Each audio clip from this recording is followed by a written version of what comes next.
जिनको भी करेले पसंद नहीं है ना, वो भी इस रेसिपी से बनाए गए भरवा करेले मुंह में चाट चाट कर खाएंगे।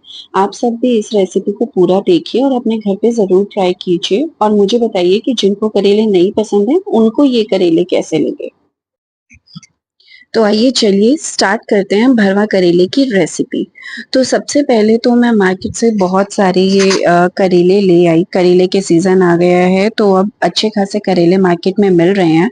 सो ऐसे हरे हरे करेले देखिएगा, पीले करेले ना हो प्लीज ये ध्यान रखिएगा। करेले को ले आइए, उनको वॉश करके अच्छे से और अच्छे से उनको छील लीजिए।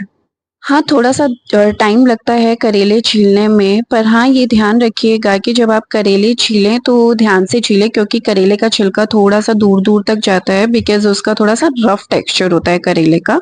उस पर दाने-दाने से होते हैं, तो इस वजह से करेले के छिलके दूर तक जाते हैं। छीलने के बाद हमें भरवा बनाने हैं, तो भरवा बनाने के लिए अंदर से हमें इसका स्पेस खाली करना पड़ेगा, इसलिए इसके जितने भी ये बीज हैं, ये सब हम बाहर निकाल लेते हैं। आराम से इसको बाहर निकालिएगा। बीज निकालने के लिए आप स्पून का या चाकू का किसी भी चीज का इस्तेमाल कर सकते हैं।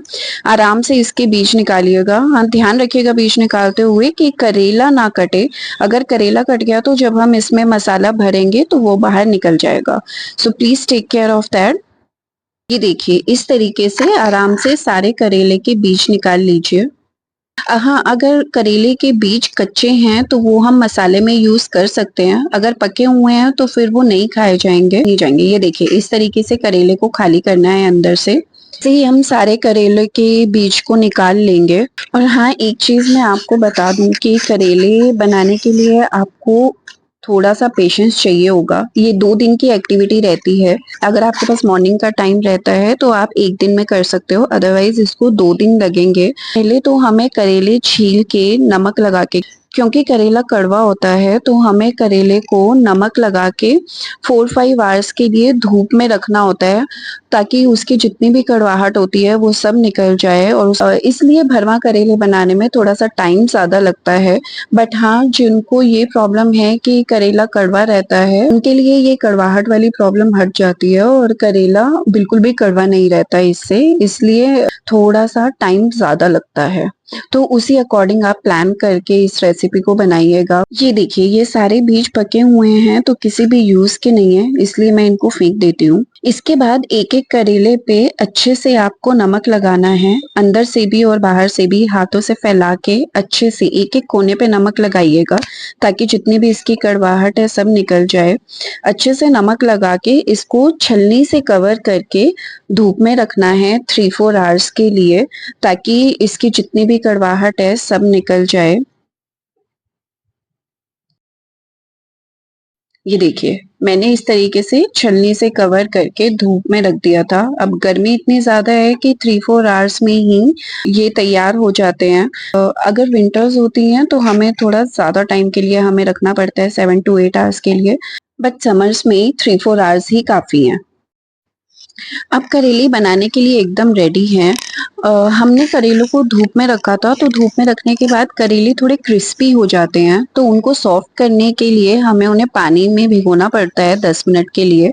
भिगोने के बाद हमने जो उस पे नमक लगाया था उसको भी अच्छे से वॉश करना होगा, तो 3-4 टाइम्स हम उसे पानी में अच्छे से वॉश कर देंगे। हाँ, जब हम पानी में उनको भिगो देंगे तो वो थोड़े से सॉफ्ट ज्यादा हो जाते हैं, तो उन्हें केयरफुली हमें हैंडल करना होगा। इतने टाइट हाथों से हमें नहीं रगड़ना है कि वो टूट जाएं। तो केयरफुली बड़े सॉफ्टली हमें उसे हैंडल करना होगा और हर एक कोने से रगड़ रगड़ के उसका नमक उतारना होगा, ताकि करेले में ज्यादा नमक ना हो जाए। तो इस तरीके से हमें करेले निचोड़ निचोड़ के निकालने हैं, ताकि उसमें पानी ना रह जाए। देखिए हमने सारे करेले हमने साफ कर लिए हैं। आइए चलिए अब हम करेले का मसाला तैयार करते हैं। करेले का मसाला बनाने के लिए 7-8 कच्ची कैरी आपको लेनी है। तो उनको हमने अच्छे से वॉश कर लिया है और वॉश करने के बाद इस तरीके से हम इसको छील लेंगे। अच्छा, कच्ची कैरी आप थोड़ी छोटी-छोटी ही लेके आएँ, अगर ज़्यादा बड़ी और थोड़ी-सी सॉफ्ट ले आएँगे तो वो मीठी निकलती है, खट्टी नहीं निकलती है। तो ध्यान रखिएगा कि जो आप कच्ची कैरी लेके आएँगे वो थोड़ी-सी हार्ड हो और छोटी-छोटी हो, क्योंकि छोटी कच्ची कैरी में पल्प ज़्यादा निकलता है, बड़ी कच्ची कैरी में गुठली ज़्यादा निकलती है और पल्प कम निकलता है। तो ध्यान रखिएगा ये कच्ची कैरी छोटी और हार्ड हो। 10 से 12 हमें लहसुन की कलियां लेनी हैं और जितने हमने कच्ची कैरी ली थी उतने ही अनियन लेने हैं। अनियन और कच्ची कैरी की क्वांटिटी सेम रहेगी, दोनों सेम क्वांटिटी में रहेंगे। अब अनियन को अच्छे से छील के वॉश करके रख लेंगे और साथ ही कच्ची कैरी की भी गुठलियां अलग कर लेंगे। अच्छा, जब हम छोटी कच्ची कैरी लेते हैं तो उसमें जैसे मैंने आपको बताया कि पल्प ज़्यादा होता है और गुठली भी उसके कच्ची होती है, तो जब हम कच्ची कैरी को काटते हैं बीच में से तो गुठली भी साथ में कट जाती है। तो इससे क्या होता है ना कि गुठली इजीली रिमूव हो जाती है आमली से। जब हम गुठली को रिमूव करेंगे तो ध्यान रखिएगा उसमें एक बहुत पतली सी एक लेयर और होती है जो कि हमें रिमूव करनी होती है, नहीं तो जब हम उसको चॉप करेंगे तो वो चॉप नहीं होगी। तो चलिए अब हम प्याज को चॉप कर लेते हैं। अच्छा, हम चॉप इसलिए करते हैं कि हमें इनका एकदम बारीक पेस्ट नहीं चाहिए होता है, हमें थोड़ा सा रफली इनको चॉप करना होता है। तो अगर हम इसका पेस्ट बना लेंगे तो वो करेले में अच्छे से फिल भी नहीं होगा और खाने में उतना मज़ा भी नहीं आएगा, इसलिए हमें इसको चॉपर में चॉप करना होता है। हम अनियन को चॉप करके एक बड़े बर्तन में ट्रांसफर कर लेंगे। तो ये देखिए इस तरीके से हमें इसे चॉप करना होता है, थोड़ा रफली मोटा-मोटा। चलिए अब हम कच्ची कैरी को भी चॉप कर लेते हैं। कच्ची कैरी के छोटे-छोटे टुकड़े हम चॉपर में डाल देते हैं और उसको चॉप कर लेते हैं। इसको भी हमें थोड़ा कोर्सली ही चॉप करना है, ज़्यादा पतला चॉप नहीं करेंगे या ज़्यादा पतला हम मिक्सी में ग्राइंड नहीं करेंगे। और ध्यान रखिएगा कि ये चॉपर का जो धागा होता है ना, आराम से ही आप इसको चॉप करना, नहीं तो हाथ में लगने के ज़्यादा चांसेस होते हैं और एकदम से कट जाता है हाथ। तो हम इसको भी अलग बर्तन में ट्रांसफर कर लेंगे।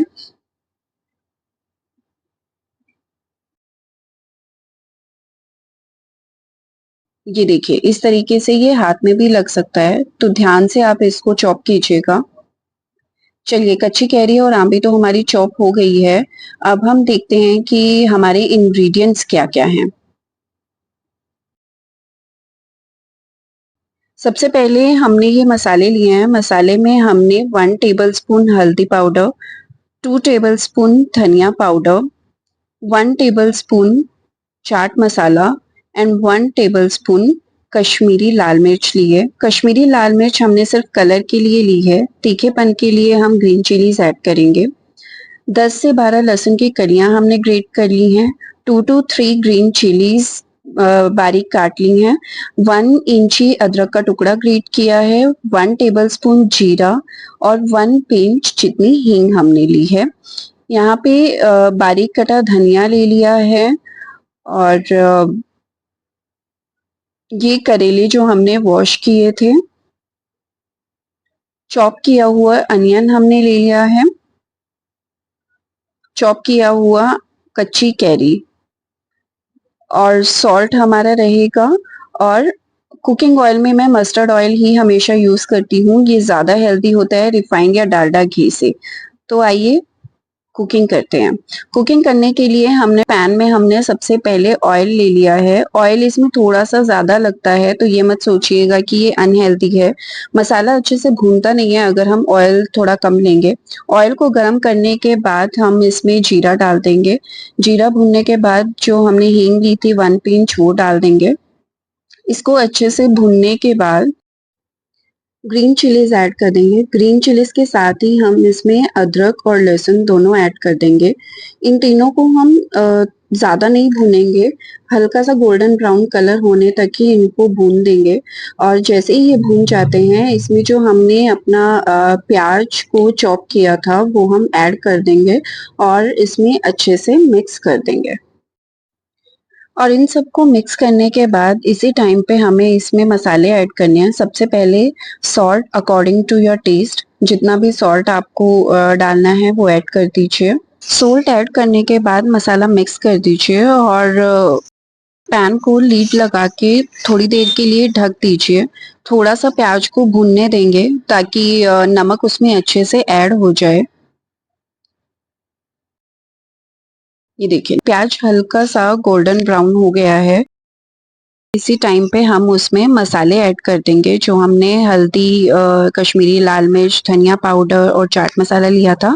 ये सब हम इसमें ऐड करके अच्छे से मिक्स कर देंगे और अच्छे से मिक्स करने के बाद इसको फिर से लिड लगा के थोड़ी देर के लिए रख देंगे। इसको भूनने में कम से कम 7 to 8 मिनट्स लग जाता है, तो इसको लीड लगा के लो फ्लेम पे ही भूनना है। ऐसा नहीं है कि ये लीड लगा के आप छोड़ दें, इसको बीच बीच में चलाते भी रहिएगा। देखिए मैं भी बार बार इसको चला रही हूँ और ताकि मसाला नीचे ना लग जाए। देखिए अब ये भून चुका है, तो अब इसी टाइम पे हम इसमें कच्ची कैरी को ऐड कर देंगे।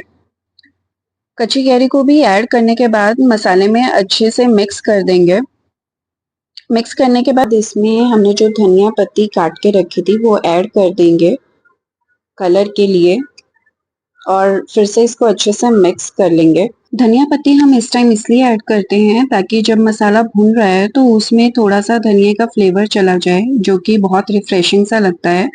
और धनिया हम बाद में गार्निश भी करेंगे, अभी हमने सिर्फ फ्लेवर के लिए ऐड किया है।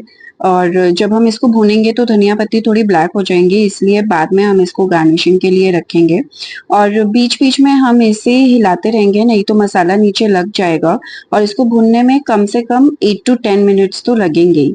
इसलिए मैंने आपको स्टार्टिंग में बताया था कि करेला बनाने के लिए थोड़ा सा आपको पेशेंस चाहिए होगा। इसमें थोड़ा सा टाइम लगता है क्योंकि सारा कुछ मसाले पे ही डिपेंड करता है। अगर मसाला अच्छे से नहीं बना तो फिर करेले में कोई टेस्ट नहीं आएगा। चलिए बचा हुआ धनिया भी हम इसमें ऐड कर देते हैं फॉर द कलर और इसको मिक्स कर देते हैं। देखिए कितना सुंदर सा कलर आया ना इसमें। चलिए मसाला अब हमारा रेडी है और अब हम इसको ठंडा करने के लिए रख देंगे। और जब मसाला ठंडा हो जाता है तब हम इसको करेले में भरना स्टार्ट करेंगे। तो देखिए इस तरीके से हमें एक स्पून की हेल्प से करेले में मसाला फिल कर लेना है।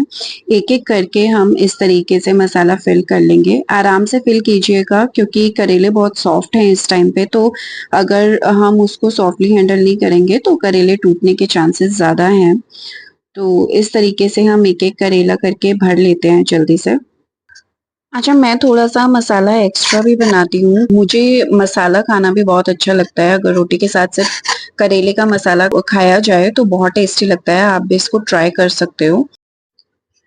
अब करेले में हमने मसाला तो भर दिया है, लेकिन फ्राई करते हुए ये मसाला निकल ना जाए इसलिए हम धागे से करेले को बांध देंगे अच्छे से। तो लंबे लंबे धागे काट के ही हम पहले रख लेंगे और एक एक धागा एक एक करेले पे अच्छे से लपेट देंगे, जिससे कि मसाला जब हम फ्राई करेंगे मसाला बाहर नहीं निकलेगा। फ्राई हमें डीप फ्राई नहीं करना है, शैलो फ्राई करना है, बिल्कुल थोड़ा सा तेल डाल के।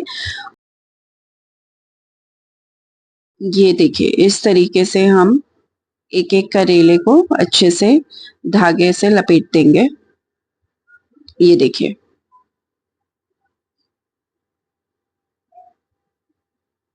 अब करेले फ्राई होने के लिए एकदम रेडी है। पैन में फिर से हम मस्टर्ड ऑयल लेंगे। इस टाइम भी ऑयल थोड़ा सा ज्यादा लगता है क्योंकि हमें शैलो फ्राई करना होता है, तो थोड़ा सा तेल ज्यादा ही लेंगे। अगर तेल नहीं लेंगे तो करेले अच्छे से सिकेंगे नहीं। तो तेल को अच्छे से गरम करके करेले को एक एक हमें उसमें सेट करना है। पहले तो करेले हम ऐसे ही रखेंगे कि मसाले वाला जो करेले का कटा हुआ मुंह है वो ऊपर की साइड ही रहे, सो मसाला ताकि निकले ना। इस तरीके से देखिए हम पैन में रख देंगे करेलों को और तेल ऐसे फैला देंगे ताकि तेल इक्वली डिवाइड हो जाए सारे करेलों में, और लिड से ढक देंगे। और इसको हम लो फ्लेम पे ही 5 to 10 मिनट्स के लिए हम सिकने देंगे। उसके बाद लिड हटा के हम देखेंगे तो एक साइड उसकी सिक चुकी होगी। और बिल्कुल सॉफ्टली हमें हैंडल करना है इसको, क्योंकि करेले जब सिक रहे हैं तो ये और भी ज्यादा सॉफ्ट हो जाते हैं। तो बहुत आराम से इसको हैंडल करके हमें पलटना है ताकि टूटे ना करेले। ये देखिए बिल्कुल आराम से इसको उठा उठा के कीजिएगा। वन साइड पलटने के बाद अब हम इसको फिर से लिड लगा के ढक के रख देंगे लो फ्लेम पे ही, और 8 टू 10 मिनट्स के बाद देखेंगे तो ये सिक चुके होंगे दूसरी साइड से भी। अब अगर थोड़े से और कच्चे लग रहे हैं तो आप उस साइड से भी पलट के और लिड लगा के कवर करके रख दीजिएगा, और इनको सॉफ्टली हैंडल कीजिएगा क्योंकि अभी भी ये सॉफ्ट ही हैं करेले, टूटने के ज्यादा चांसेस रहते हैं। तो बिल्कुल आराम से केयरफुली इनको पलटिएगा। ये देखिए, इनको फिर से लिड से ढक के रख देंगे और अब के लिड उतार के देखेंगे तो करेले एकदम खाने के लिए रेडी हैं। अब इनको ठंडा करके हम फ्रिज में रख सकते हैं और 1 हफ्ते तक हम इनको यूज कर सकते हैं। तो कैसे लगी आप सबको ये भरवा करेले की कच्ची कैरी के साथ रेसिपी? आप सब भी इसे ट्राई कीजिएगा, और जिनको करेले नहीं पसंद है प्लीज उनको एक बार जरूर ट्राई करवाइएगा और मुझे बताइएगा कि उनको कैसी लगी। और ऐसी ही कुकिंग रेसिपीज देखने के लिए मेरे चैनल को सब्सक्राइब कीजिए और बेल नोटिफिकेशन पर प्लीज क्लिक कीजिए। Thank you so much for watching my cooking recipes and showing your love to my cooking recipes. Thank you.